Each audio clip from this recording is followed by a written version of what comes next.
A sense of place is pretty important to me in my work, and my childhood all took place in San Francisco, which not everybody lives in San Francisco, but I did, and so I have tried consciously to sort of bring the atmosphere of that city into my books. And sometimes it comes into my fiction work too. So I wrote a book called Ghosts, where they spend a lot of time on the beach in Northern California, which is not the sunny California beach that some people think of. It's windy, it's chilly, it's very damp, it's usually very gray. And that's what it's like in San Francisco in the summertime. So all of my summer interludes in my books are me like shivering under a blanket and wearing a jacket and, kind of hiding out and feeling sad. And I remember when I first turned in Smile and the editorial team was looking it over, one of the notes I got was, "It's really hard to tell the passage of time in your stories."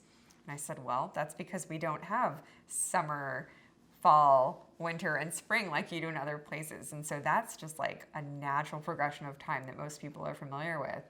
I'm like, we didn't have that. We had commercials on television telling us it was Christmas time. Sometimes people had Christmas trees, and there were certain songs that people sang. Like, that was how we knew it was Christmas, not because we were building snowmen or drinking hot beverages or anything like that. We drank our hot beverages in the summertime because it was foggy then. So that's just true. Like, it's just true of that place. I've always been really tuned into how that makes my body feel. Just the fact that in October the light is lower in the sky. Like, the leaves didn't change. We didn't have that like crisp fall air that you get on the East Coast, but because the light was lower, every October I was like, oh, it's almost Halloween. So maybe I was just more in tune with the natural world than some people. But, San Francisco has interesting architecture, and there was a huge earthquake when I was 12. So I put that into Smile.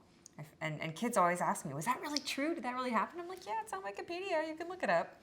But mostly what I hear from is parents of kids who are like, oh my gosh, I was there too, or I remember when that happened because I was watching the World Series and it happened as that broadcast was on television. So people all over the country got to experience it.